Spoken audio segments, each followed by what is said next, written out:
is a short but very pleasant hiking trail down to the river and the beautiful Rancheria Falls. This is also highly recommended in order to burn off some of those Johnson's Crossing cinnamon bun. At historic milepost 710 is Rancheria Lodge, which was one of the first lodges to open on the Alaska Highway and one of the few original lodges still operating today. The original lodge was constructed of logs, but as the business grew the building was enlarged using materials scavenged from a nearby abandoned construction camp. Open year-round, Rancheria is not only a lodge, but also an RV park, restaurant and gas bar. Liard River watershed. White and black spruce dominate the Liard Basin forest. The spruce, and scattered stands of lodepole pine, willow, aspen, birch and larch provide critical habitat for woodland caribou and moose. Swamps and small lakes within the Liard River drainage support the largest population of breeding trumpeter swans in the Yukon. There are 33 species of fish in the Liard and its tributaries, more than in any other watershed in the territory. Traditionally, the Cascadena of this region gathered to fish in the larger lakes during the winter and summer. In the fall they moved to the uplands to hunt caribou and sheep. An important Casca fishing camp at Francis Lake, Sucho, dates back 2,000 years. The Liard River Canyon, near the British Columbia and Yukon border, slowed European exploration into the Yukon. Hudson's Bay Company trader Robert Campbell explored the Liard River in 1842, looking for a new source of fine furs and willing trading partners. The Hudson's Bay Company continued to use the dangerous Liard River route for many years to supply their trading posts at Francis Lake, Belly Lakes and Fort Selkirk on the Yukon River.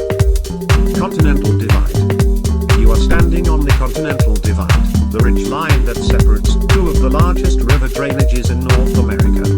The Alaska Highway crosses the divide at one of the lowest points. Only humps of sand and gravel separate the west-flowing Swift River from the east-flowing Rancheria River.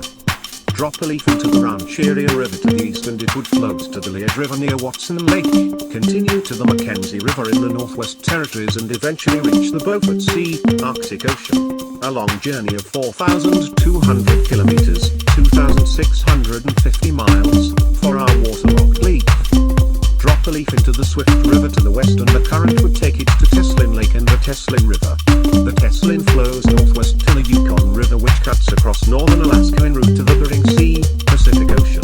A journey of 3,680 kilometers, 2,300 miles. Yukon River Basin. The boreal forest in the Yukon drainage is dominated by white and black spruce interspersed with unique sage grasslands and aspen parkland. Long, thin lakes straddling the Yukon and British Columbia border are the headwaters of the Yukon River, but this was not always the case. Until 3 million years ago, the ancient Quickpack Yukon rivers flowed west and south from the mountains in central Yukon and Alaska.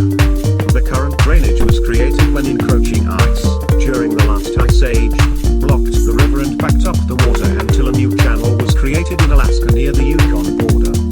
The now northwesterly flowing Yukon River is still adjusting to its new channel. A portion of the Yukon River landscape, called Irinia, was never glaciated.